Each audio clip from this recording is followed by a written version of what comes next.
menjelang pengangkatannya, karena wahidan min hazil wasail, itu adalah salah satu dari wasilah-wasilah litahqiqi hazil dawaifi nafsiha, untuk mewujudkan faktor-faktor pengukur itu sendiri. Baida annahu la yanbaghi ay yufhama ma'na al-halwati, apatah lagi tidak semestinya arti halwat itu dipahami kama syazzal ba'du, sebagaimana anggapan sebagian orang-orang yang janggal. Fafahmuha hasba suzuzihim, mereka memahami halwat itu sesuai dengan kejanggalan mereka. Wal insiraful kulli, yaitu mengisolasi diri secara totalitas anin nasi, dari manusia. Wattihazul kuhufi, dan memilih buah-buah. Wal jibali, dan gunung-gunung. Mautinan, sebagai tempat tinggal. Wa i'tibaru zalika, dan menganggap hal itu fadilatan, sebagai fadilah, bihaddi zatiha, untuk dirinya sendiri. Tawaan, sebagai obat.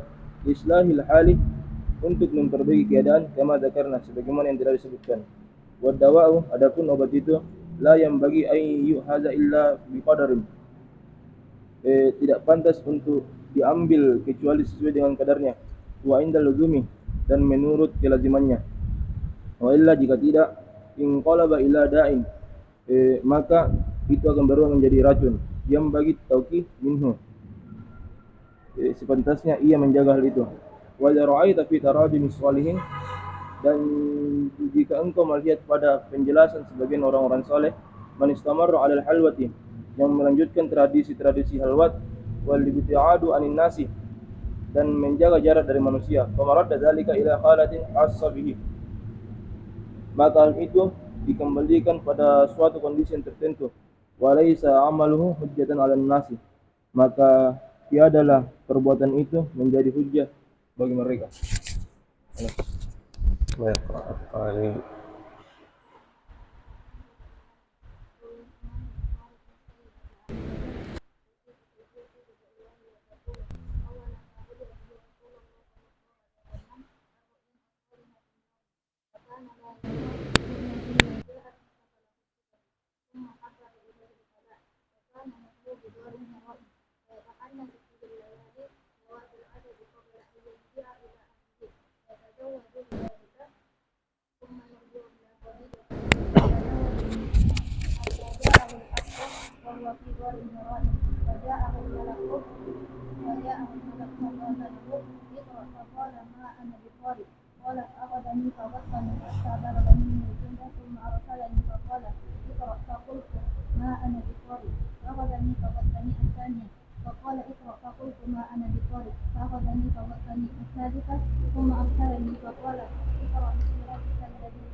Assalamualaikum warahmatullahi wabarakatuh. Alhamdulillah alladzi 'allama bil qalam, 'allama al-insana ma lam ya'lam. Wassalatu wassalamu ala asyrafil anam, sayyidina Muhammadin sallallahu alaihi wasallam, wa ala alihi wa sahabatihi wa atba'ihi al-kiram, wa ummati jami'an alladhina tamassaka bi syari'atil Islam ila akhir zaman. Subhanaka la ilma lana illa ma 'allamtana innaka antal alimul hakim. Allahumma 'allimna ilma ma yanfa'una wa anfa'na bima 'allamtana wa zidna ilman nafi'an wa amalan salihan wa rizqan thayyiban.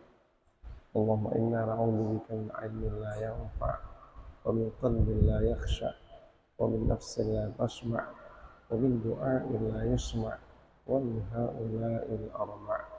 Wa sallallahu ala sayyidina maulana Muhammad wa ala alihi wa sahbihi wa barik wa sallim tasliman katsira, walhamdulillahi rabbil alamin.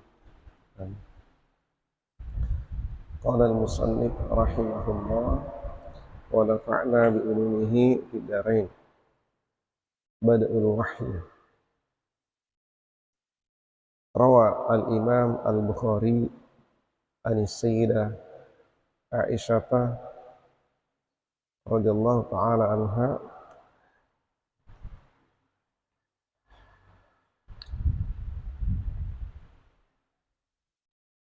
تصف كيفية بدء الوحي وتقول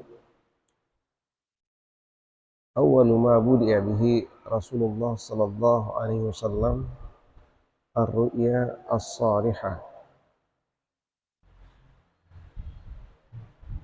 في النوم. الرؤيا الصالحة في النوم، فكان لا يرى رؤيا إلا جاءت مثل فلق الصبح، ثم حبب إليه الخلاء، وكان يخلو بغار حراء فيتحنس فيه الليالي ذوات العدد قبل أن ينزع إلى أهله،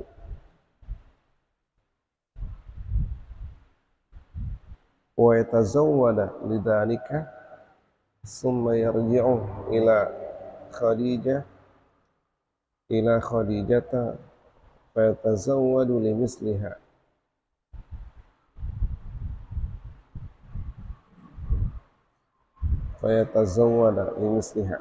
حتى جاءه الحق وهو في غار حراء، فجاءه الملك فقال له اقرأ، فقال ما أنا بقارئ، قال فأخذني فغطني حتى بلغ مني الجهد.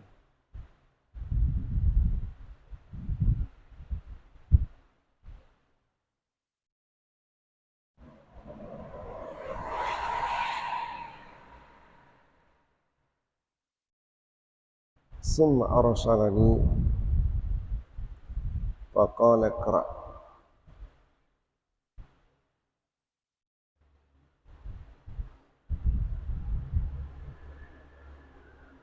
فقلت ما أنا بقارئ.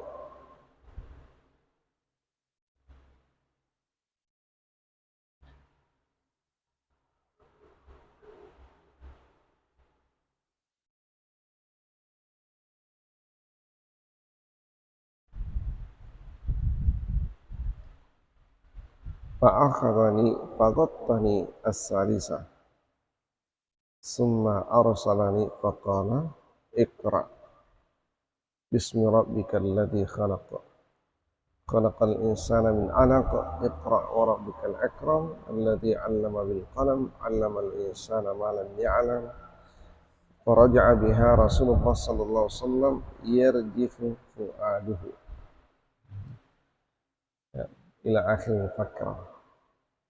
Sekarang kita melihat bahasan baru dari kelanjutan ya tahapan peristiwa al-khalwah yang diulas oleh guru kita di sini. Ya, sekian pertemuan yang lalu kita sudah membacanya dan menyelesaikannya. Berikut dengan al-ibar wal-izat. Nah, jadi persiapan menuju Ghar Hira, ya, menjemput ya, turunnya wahyu yang pertama. Itulah yang kita bahas pada ya, tahapan peristiwa sebelumnya. Sekarang kita lihat apalagi setelahnya. Inilah bad'ul wahyi, ya, bad'u al-wahyi, permulaan wahyu, permulaan turunnya wahyu.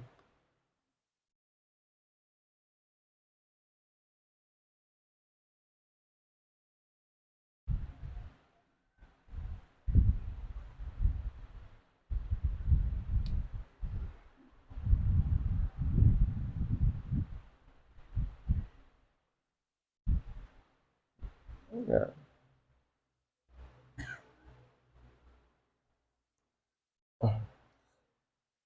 Bahwa al-Imam al-Bukhari Al-Imam Al-Bukhari telah meriwayatkan dari Sayyidah Aisyah, ya, dari Sayyidah Aisyah radhiyallahu taala anha, tasifu kaifiyata bad'il wahyi. Ya, beliau Sayyidah Aisyah, ya,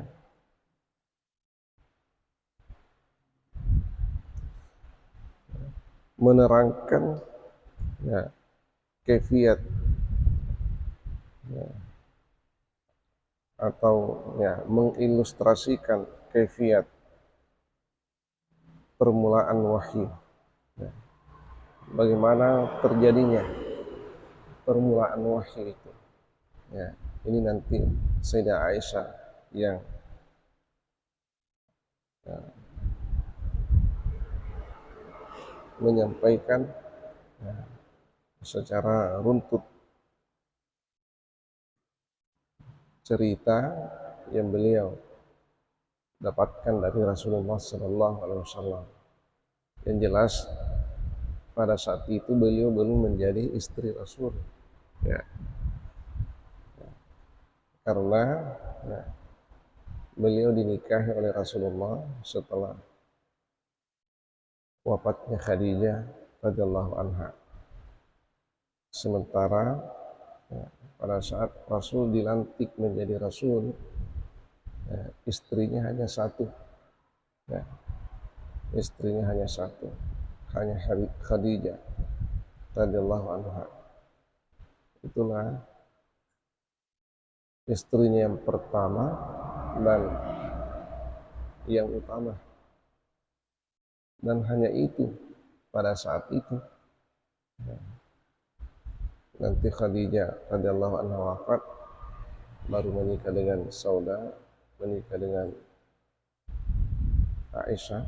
Jadi Aisyah radhiyallahu anha itu istri yang ketiga.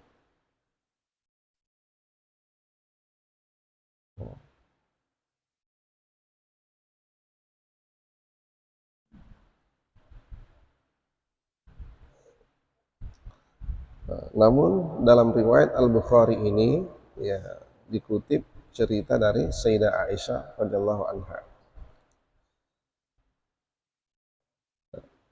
Awwalu ma wudi'a bihi Rasulullah sallallahu alaihi wasallam ar-ru'ya as-salihatu fin naum. Yang pertama terjadi pada diri Rasulullah sallallahu alaihi wasallam adalah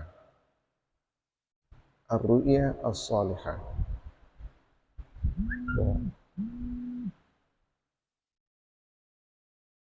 Fin naumi, mimpi yang baik di dalam tidur. Mimpi di dalam tidur. Jadi mimpinya itu mimpi yang kebenarannya, ya, kebenarannya lebih, ya, dipastikan daripada, ya, keraguannya, karena itu mimpi, ya, saya pernah mendengar,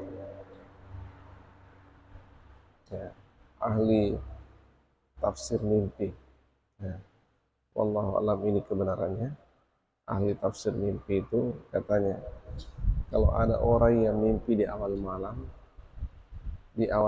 ia mimpi, sepertiga malam yang pertama dia mimpi, maka, ya, kemungkinannya untuk salah dominan, lebih dominan ketimbang dengan kemungkinannya untuk benar. Ya, kalau sepertiga malam yang kedua, ya, ada orang mimpi di situ, ya, kemungkinannya untuk salah dan kemungkinannya untuk benar itu berimbang, 50-50. Kalau ada orang yang mimpi sepertiga malam yang terakhir menurutnya, maka kemungkinannya untuk benar lebih dominan dari kemungkinannya salah. Nah, mimpinya orang-orang beriman, mimpinya orang-orang saleh, biasanya terjadi di sepertiga malam yang terakhir. Mungkin di situ dicocokkan itu. Dan kalian juga bisa evaluasi, ya, bisa evaluasi. Tapi mustahil engkau mimpi di awal malam kalau tidurmu selalu di akhir malam. Ya, karena namanya mimpi itu syaratnya mesti tidur. Ya.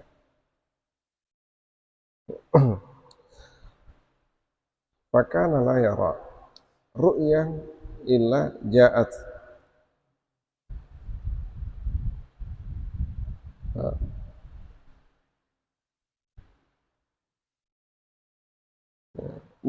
Mislu falakis subhi. Nah, beliau tidak melihat di dalam mimpinya itu kecuali yang datang itu seperti malaikat subuh, seperti malaikat subuh.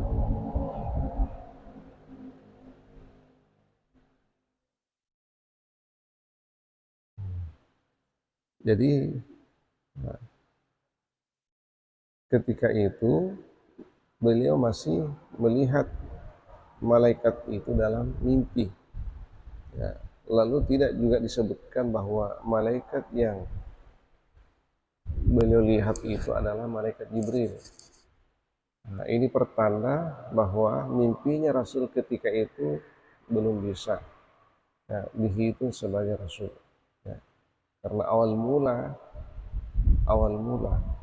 ya, diangkatnya beliau menjadi Rasul itu pada saat kapan? Pada saat wahyu pertama itu turun. Nah, pada saat wahyu pertama itu turun, maka disitulah dinyatakan kenabiannya, kerasulannya. Nah, jadi itu ya. Nah, jadi ini kan sebelumnya. Jadi mimpinya ini melihat malaikat turun mislu falakus subhi. Ya, maka itu belum dinyatakan kerasulannya. Ya, mimpinya itu dikatakan ar-ru'ya as-salihah. Belum wahyu itu. Itu belum wahyu.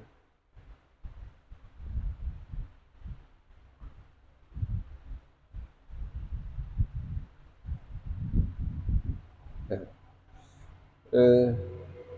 Di sini keistimewaannya Nabi Isa alaihissalam yang pernah kita singgung,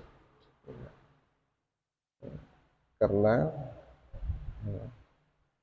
Nabi Isa alaihissalam itu ketika masih bayi sudah berani mengatakan inni abdullah ataniyal kitaba wa ja'alani nabiyya. Nah, padahal masih bayi itu, masih bayi, ya, masih merah-merah itu. Ataniyal kitaba wa ja'alani nabiyya. Ya. Saya katanya inilah Abdullah, hamba Allah. Berarti ya,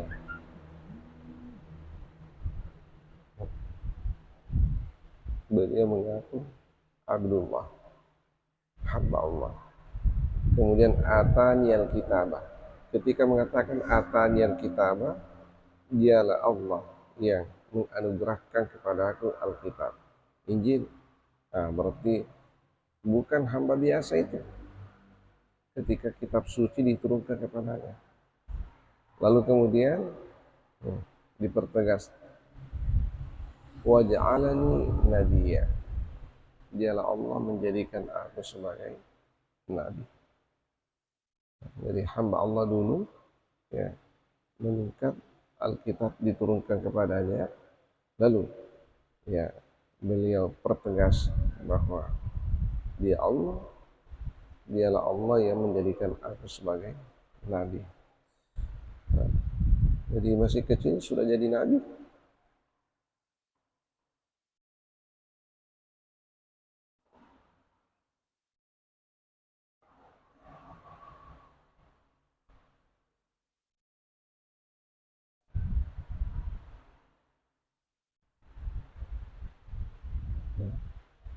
Setelah terjadi ar-ru'ya as-salihah ini, ya, ar-ru'ya as-salihah, summa habbaba ilaihi al-khala'u.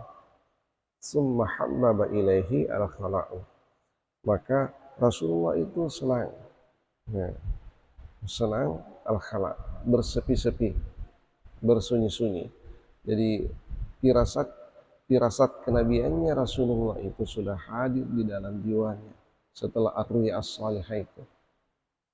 Nah, maka itu yang membuat beliau terpanggil untuk datang di tempat yang sepi, ya, di tempat yang sepi, mengisolasi diri dari keramaian.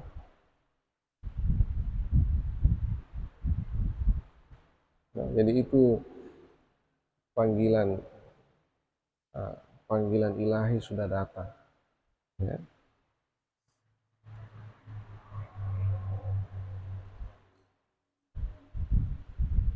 Jadi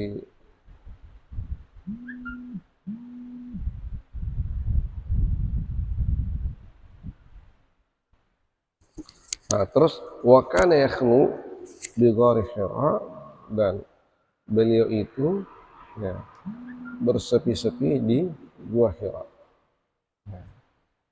Nah, ini juga kalau kita lihat kenapa Rasulullah memilih gua Hira, padahal di gunung-gunung di sekitar kota Mekah itu banyak gua. Apalagi gua Hira ini gua yang sangat kecil, ya, di dalamnya itu hanya 2 orang yang bisa, hanya 2 orang yang bisa masuk di situ, ya. Jadi karena itu mulut gua, ya, ada batu berimpit di situ dilewati, kita masuk di situ miring begini, dilewati, jadi tidak bisa orang berpapasan di situ, ya. Nah, kita sendiri yang masuk, kita miring begini, ada di situ batu berimpit, baru masuk di dalam sampai, ya, gua Hira yang sesungguhnya. Nah, setelah melewati mulutnya ini tadi masuk, itu hanya 2 orang yang bisa masuk di situ. Satu posisi duduk, satu posisi berdiri. Nah, jadi kalau kita antri di sebelah kanan, dapat posisi duduk. Kalau antri di sebelah kiri, dapat posisi berdiri. Nah, jadi ketika Rasulullah SAW itu berzikir, ya, di posisi duduk itu, ya, kalau lagi sholat di posisi berdiri itu, subhanallah, sepertinya ini sudah disetting.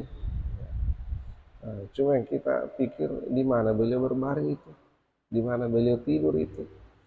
Nah, kalau beliau tidur berarti setengah badannya itu tidak terlindungi. Sempit itu gua Hira.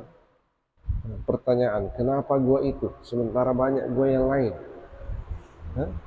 Kenapa mesti gua itu sementara banyak gua yang lain? Nah, di sebelah Jabal Hira itu ada namanya Jabal Ghassalah yang lebih tinggi lagi daripada Jabal Hira. Jadi ini Gua Hira, gunungnya itu dulu disebut dengan Jabal Hira. Ya, nanti setelah turun surah Al-Alaq baru, ya, Jabal Hira itu, ya, berubah nama menjadi Jabal An-Nur. Jadi sebelum turun Iqra bismi rabbikal ladzi khalaq, istilahnya yang populer, ya, dinamai oleh orang-orang Arab itu Jabal Hira. Gua yang ada di atasnya Gua Hira. Nah, setelah turun surah Al-Alaq, maka gua itu tetap bernama Gua Hira. Gunungnya yang berubah. Gunungnya itu yang berubah nama menjadi Jabal An-Nur. Jabal An-Nur. Bukit cahaya.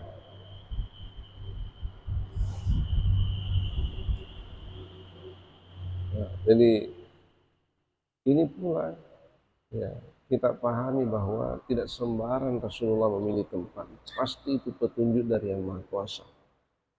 Ya. Dan kalau kita baca sejarah, dari mana Rasulullah tahu kalau di atas itu ada gua? Coba, dari mana? Sama dengan di Jabal Sur itu, Jabal Saur, ya. Nah, yang lebih tinggi lagi daripada Jabal Hira, Jabal Saur itu. Ya.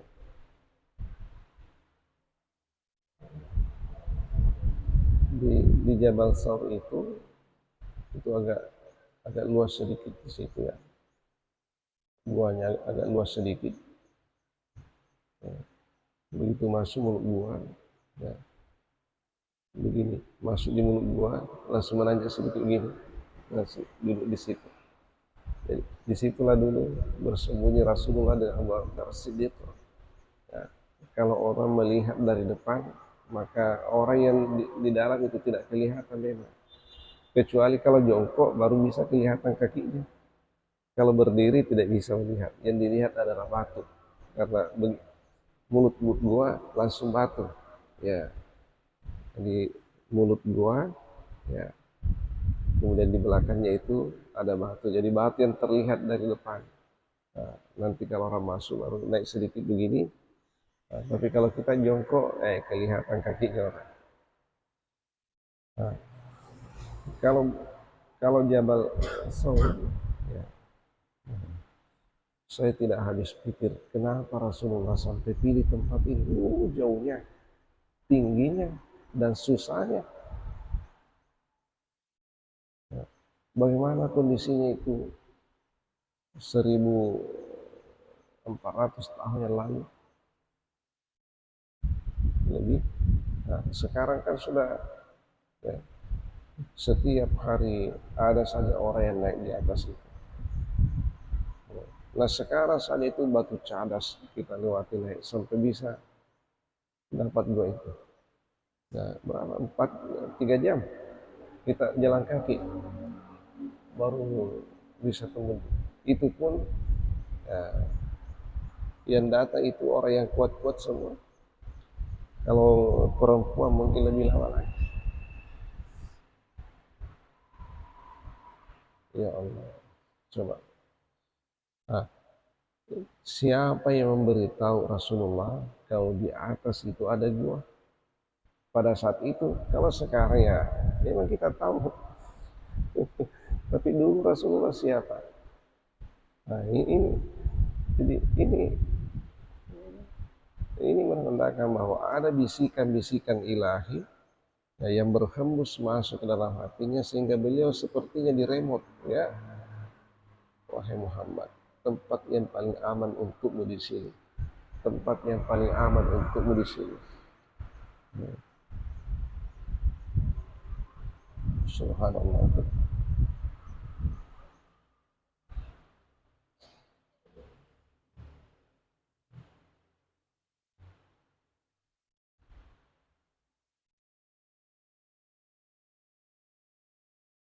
Ya. Fayatahannasa fihi al-layali. Lalu beliau bertahanus di sana beberapa malam, zawati al-adad, ya, ya, beberapa malam. Qabla ayyanzi'a ila ahlihi, sebelum beliau, ya, memisahkan diri dari keluarganya.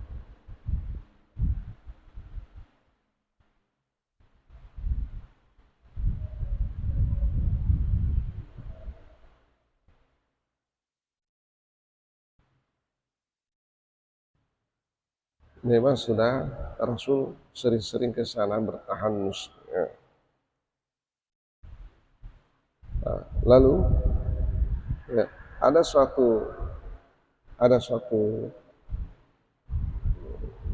ketika Rasulullah SAW meminta, ya, ini nanti ayyan tazya ila ahli, memang pamit kepada keluarganya untuk intisa, ya.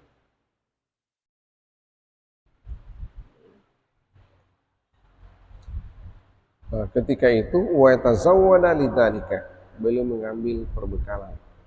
Ya, beliau mengambil perbekalan, bekal. Ya, bekalnya ketika itu lebih banyak dari yang sebelumnya.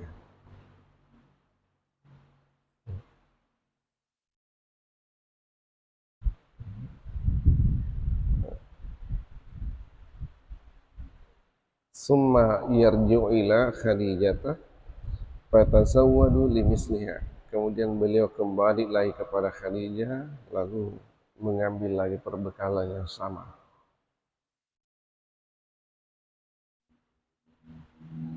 Ya, inilah waktu kembali yang terakhir ini. Ya, ya, beliau sudah intiza di situ, ya, menyatakan diri berpisah dulu dengan keluarganya untuk tinggal berlama-lama di Ghar Hira. Persiapannya, ya, jadi memang sentuhan-sentuhan ilahi, ya, sudah semakin beliau rasakan bahwa dalam waktu yang tidak lama lagi ini ya, ada keajaiban yang akan datang kepada dirinya. Ya, saat-saat pelantikannya itu sudah menjelang tiba. Saat-saat pelantikannya sebagai rasul itu menjelang tiba. Dan ini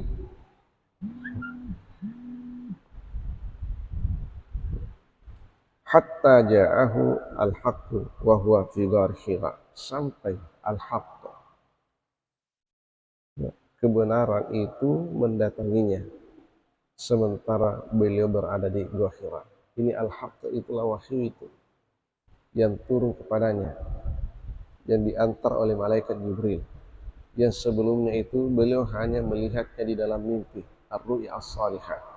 Kalau di sini wujudnya sudah datang, wujudnya sudah datang, dan disitulah pelantikannya. Jadi ya Allah,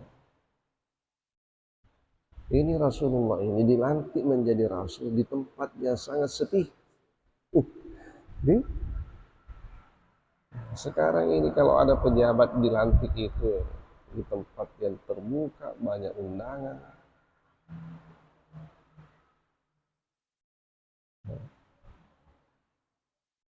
Ini Rasulullah di tempat yang sepi tengah malam, tidak ada undangan. Masya Allah. Betul-betul. Nah, setelah turun beliau nanti itu menyampaikan informasi tentang peristiwa ini, sangat sangat beralasan orang untuk tidak menerimanya karena tidak ada saksi dari manusia kecuali dirinya sendiri. Nah, subhanallah. Beda pejabat kita sekarang ini dilantik, ya, di tempat terbuka, dihadiri oleh banyak undangan. Selesai pelantikan semua orang bersaksi, dipoto, diposting, didokumentasi, diliput oleh media. Jadi bagaimana orang bisa mengingkari bahwa memang beliau adalah bupati kita, beliau adalah gubernur kita.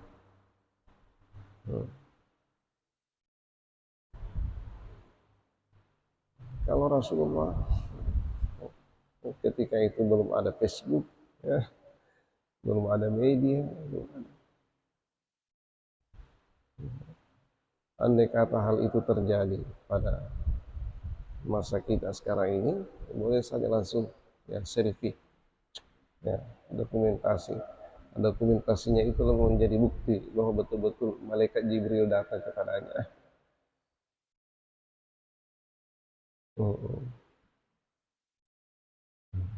Tapi kalau itu terjadi, ya, maka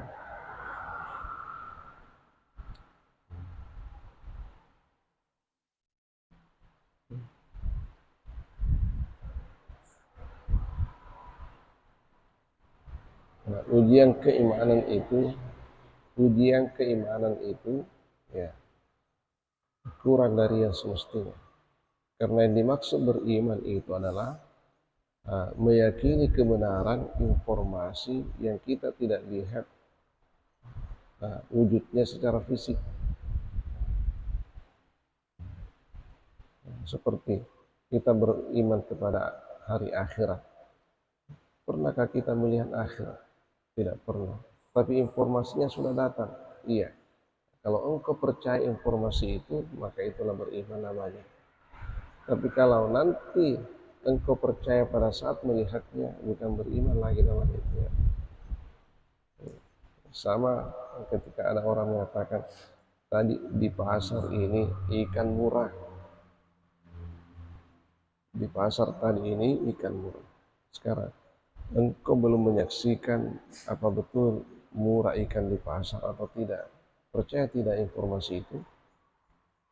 Kalau engkau percaya, maka bila engkau percaya informasi yang datang itu sebelum engkau melihatnya, maka itulah ilustrasi orang beriman.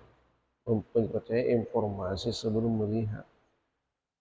Ya, bukti fisiknya yang jelas.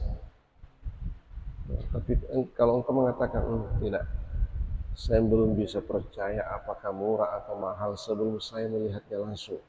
Turun ke pasar cek, baru lihat, oh ternyata murah. Baru percaya, bukan beriman itu. Ya, bukan beriman itu. Nah begitulah nanti orang-orang kafir ketika sampai ya, di akhirat.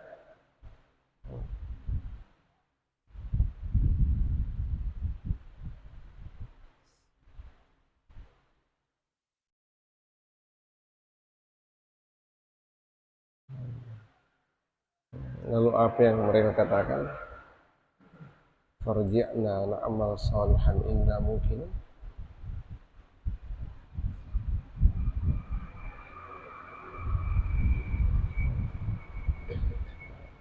Jadi itu baru yakin.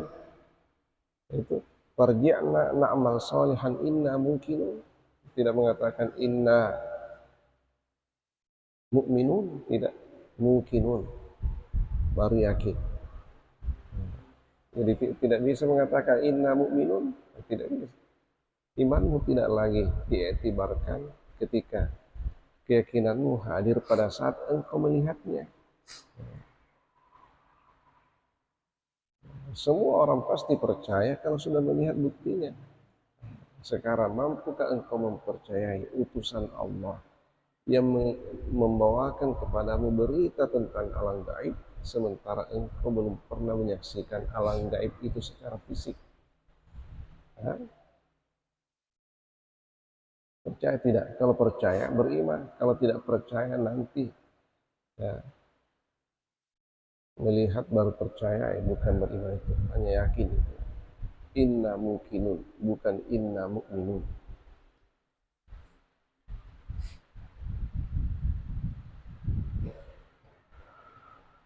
Walau tara idil mujrimuna nakisu ru'usihim 'inda rabbihim rabbana absarna wa sami'na farji'na na'mal salihan inna mungkinun. Itu nanti bahasanya itu. Farji'na na'mal salihan inna mungkinun. Nah, dia tidak bisa lagi mengatakan inna mu'minun. Ya.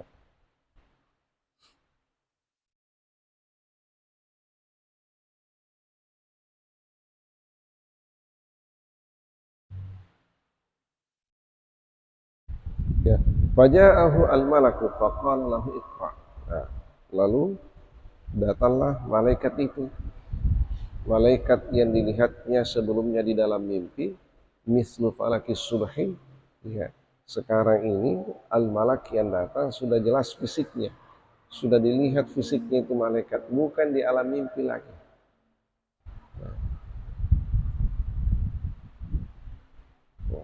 Bukan di alam mimpi lagi, itu sudah di alam nyata, di alam syahadah.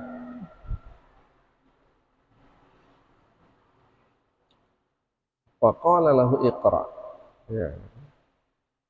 Jadi malaikat yang datang itu berkata kepadanya, iqra, bacalah.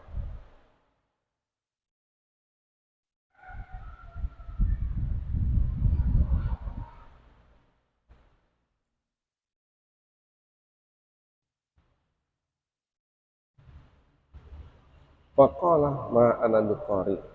Ya. Lalu ya, beliau Rasulullah menjawab, ma ana biqari. tiadalah aku orang yang pintar membaca. Dalam kondisi Rasulullah ketika itu tidak pandai menulis dan tidak pandai membaca, itu yang disebut dengan ummi, la yaqra'u wa la yaktubu. Nah, jadi ini membuktikan bahwa beliau memang ketika beliau menyampaikan sesuatu betul-betul datangnya dari Yang Maha Kuasa. Oleh karena orang ini orang yang bukan orang pintar, bukan orang ya, bukan orang yang banyak ilmunya. Apalagi sebelum beliau ini mengalami peristiwa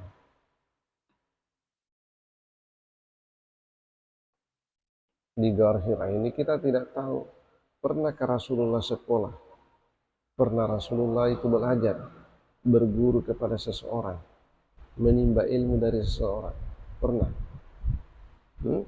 Andai kata pernah, maka beliau pasti tahu membaca dan tahu menulis.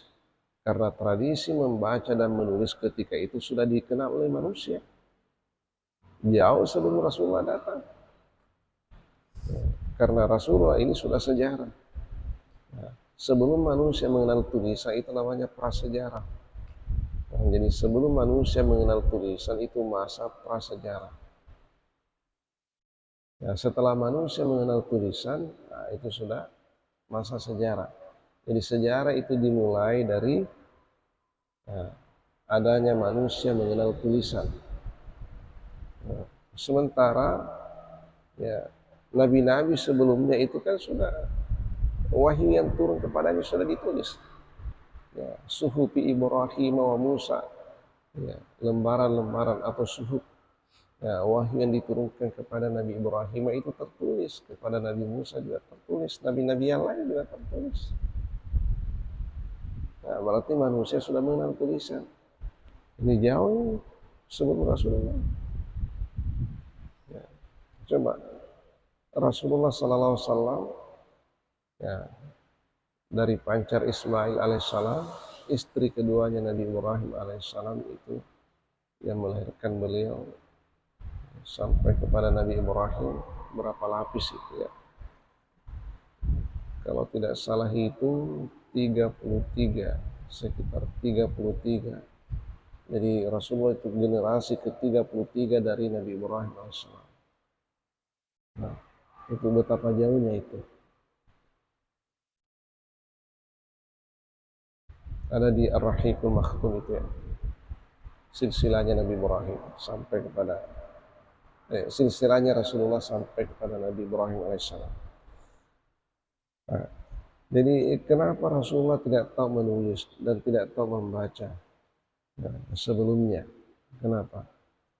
Ini kan nanti hikmahnya itu supaya dibuktikan atau ditunjukkan pada orang yang datang kemudian, termasuk pada saat itu yang selalu curiga, mencurigai Rasulullah.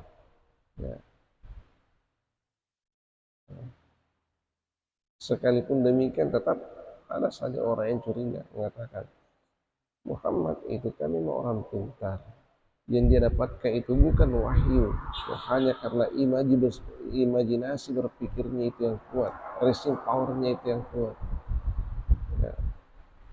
Dia tukang sihir, dia peramal, intuisinya itu tajam. Sebelum terjadi sesuatu dia bisa pikir.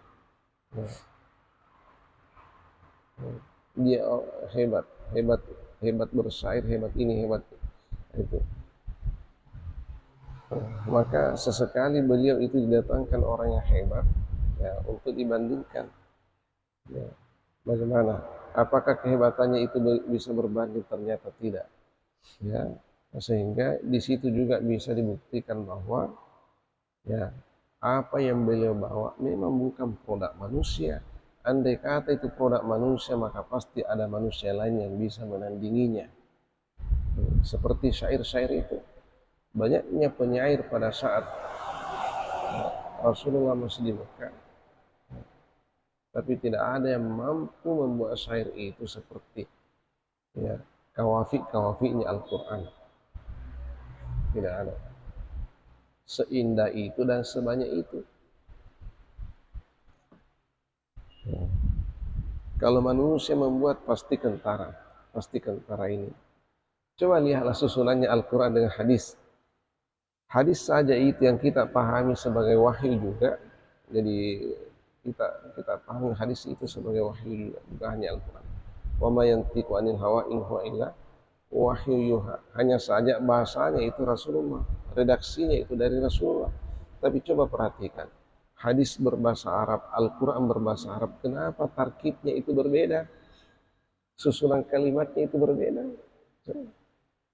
Dan cari manusia yang hebat untuk membuat ya susunan kalimat berbahasa Arab. Pasti tidak akan bisa sama dengan tarkibnya Al-Quran. Struktur bahasanya Al-Quran.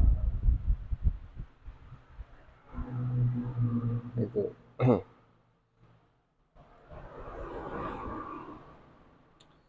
Nah, jadi Rasul mengatakan ma'ana biqari. Ya. Qala fa'akhadhani faqattani. Jadi Rasul mengatakan malaikat Jibril itu mengambilku, merangkulku dengan ya, mendekapku dengan sedekat dekapan yang kuat.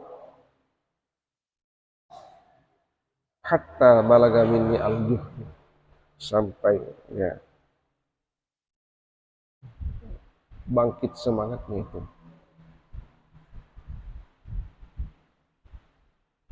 Ya. Bangkit kekuatannya itu. Yang tadinya takut gemetar ya.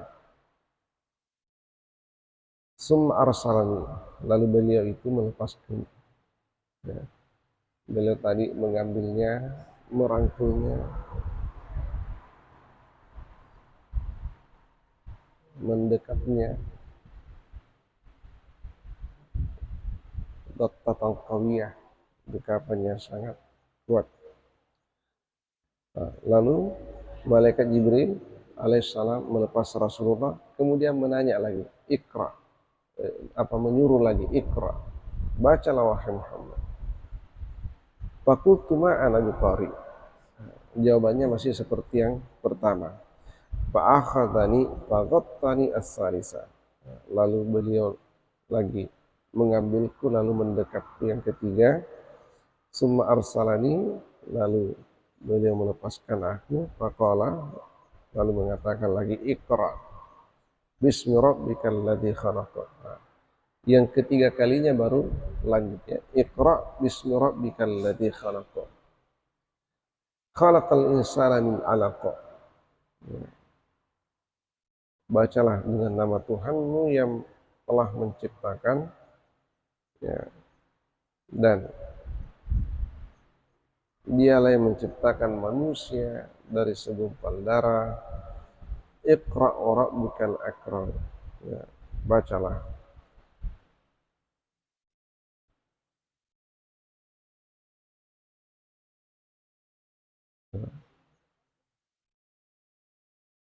Tuhanmu amat mulia, alladzi 'allama bil qalam, yang telah mengajarkan manusia dengan perantaraan kalam.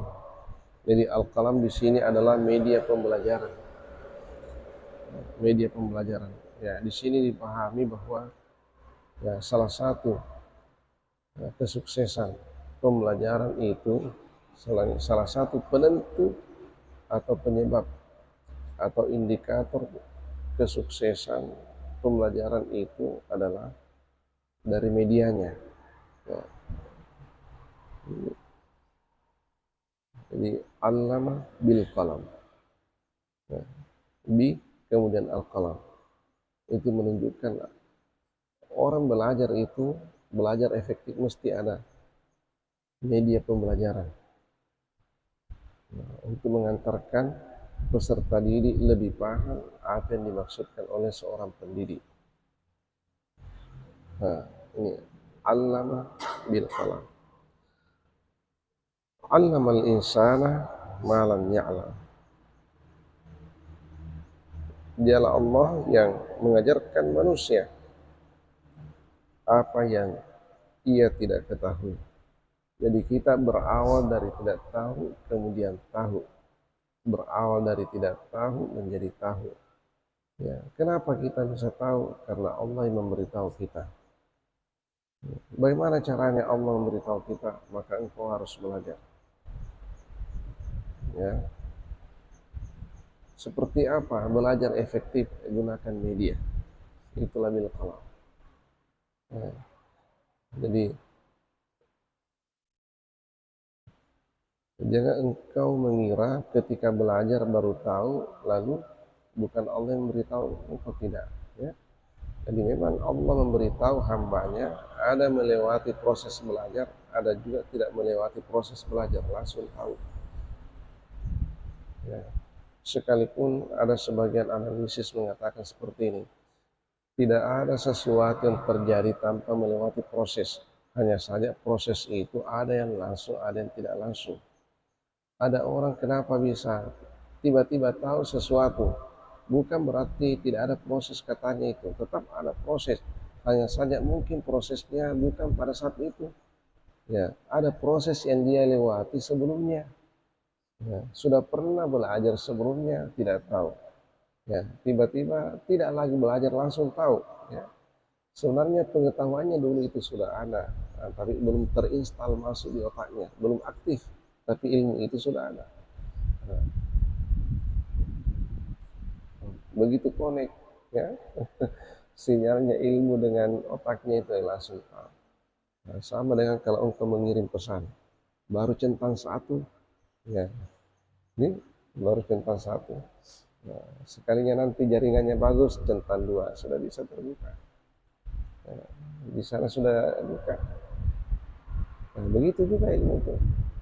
Jadi jalani saja prosesnya, jalani prosesnya.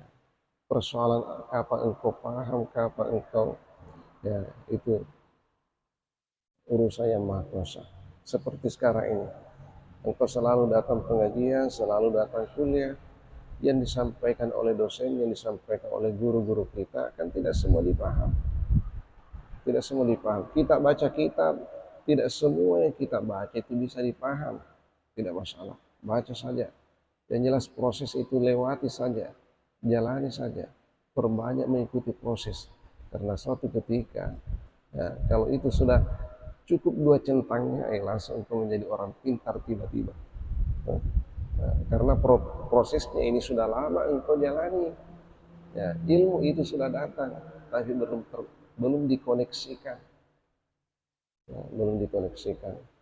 Nah, boleh saja nanti centang dua setelah engkau tinggalkan, ya,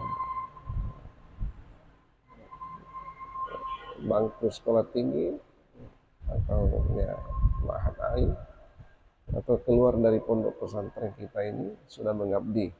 Nah, tiba di masyarakat, ya, diperhadapkan banyak masalah, banyak pertanyaan, engkau satu-satunya narasumber hukum Islam di mana engkau berada, maka semua ilmu yang sekian tahun engkau pelajari di Mangkoso itu nanti di tempat itu baru engkau paham. Nah, selama ini centangnya hanya satu, nanti di tengah-tengah masyarakat di mana engkau mengabdi baru cukup dua centangnya. Nah, insya Allah nanti kita lihat lagi apa, ya. Faraja'a biha Rasulullah SAW yarjifu fu'adahu. Yarjifu fu'adahu. Ya. Setelah peristiwa itu Rasul kembali kepada Khadijah radhiyallahu anha, kembali ke keluarganya. Ya. Yarjifu fu'adahu. Hatinya itu bergetar. Ya. Ya, kelanjutan kisahnya kita akan lihat pada pertemuan berikutnya insyaallah.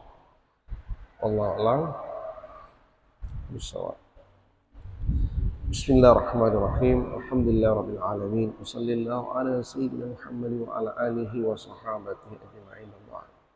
Rabbana zidna ilman nafi'an warzuqna fahman sabitan. Allahumma rzuqna fahman nabiyyin wa hifdzal mursalin wa amal malaikatil muqarrabin. Allahumma nawwir qulubana jami'an bi nuril ilmi wa bi nuril hikmah wa bi nuril hidayah kama nawwarta as-samawati wal ardi bi nuri syamsik.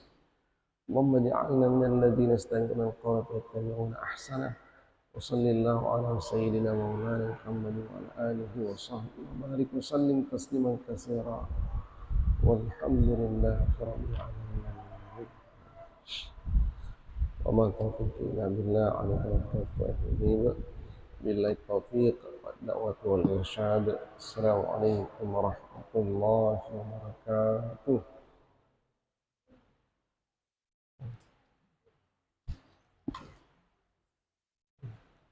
صلاة الإشراق جامعة رحمكم الله.